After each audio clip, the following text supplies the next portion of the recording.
చివరిగా నేను చెప్పేది ఒకటే అధ్యక్ష, ప్రభుత్వాలు వస్తాయి పోతాయి, కానీ రాష్ట్రం బాగుండాలి అధ్యక్ష. సరే మేము ఓడిపోయాం అధ్యక్ష, మాకేం బాధ లేదు, మీరు మమ్మల్ని ఓడించారు. కానీ మేము ఒక్కటే కోరుతున్నాం, తెలంగాణ ఆత్మగౌరవాన్ని ఓడించకండి, తెలంగాణ అభివృద్ధిని ఓడించకండి.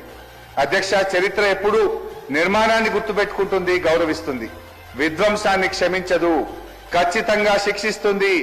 మీరు పుట్టించిన ఈ వినాశనం రేపు మిమ్మల్ని మింగేస్తుంది. రాష్ట్ర ప్రజలకు మీ యొక్క విధ్వంసకరమైన చర్యల వల్ల ఇలా శాపంగా మారుతా ఉంది. ఇప్పటికైనా అబద్ధాలు ఆపండి, విధ్వంసాలు ఆపండి, అభివృద్ధి వైపు అడుగులు వేయండి, లేదంటే తెలంగాణ సమాజం మిమ్మల్ని క్షమించదు అని చెప్పి తెలియజేస్తూ, భట్టి గారు ప్రవేశపెట్టిన బడ్జెట్ మళ్ళీ లాస్ట్ ఒకటే మాట చెప్తున్నా, మొదటి బడ్జెట్ లో 59,000 కోట్లు కోతబడ్డది, రెండో బడ్జెట్ లో 55,000 కోట్లు కోతబడ్డది, మూడో బడ్జెట్ లో మళ్ళీ అన్రియలిస్టిక్ బడ్జెట్ పెట్టినారు.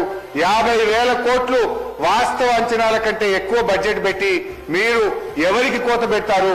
దయచేసి అన్రియలిస్టిక్ బడ్జెట్ పెట్టి బల్లలు కొట్టించుకొని ఈ రాష్ట్ర ప్రజల్ని మోసం చేయొద్దని, 6 గ్యారంటీల బిల్లు చట్టబద్ధత బిల్లును వెంటనే అసెంబ్లీలో ప్రవేశపెట్టాలని, 100 రోజుల్లో బాండ్ పేపర్ మీద సంతకాలు పెట్టి ప్రజలకు ఇచ్చిన హామీలను ఎప్పట్లోగా అమలు చేస్తారు?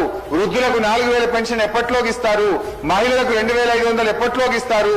వారికి పడ్డ బకాయిలు ఎప్పట్లోకి పూర్తి చేస్తారు? నిరుద్యోగులకు 2 లక్షల ఉద్యోగాలు ఎప్పట్లోకి ఇస్తారో స్పష్టంగా మీ యొక్క రిప్లైలో చెప్పాలని చెప్పి కోరుతూ మీరు ఈ అవకాశం ఇచ్చినందుకు ధన్యవాదాలు.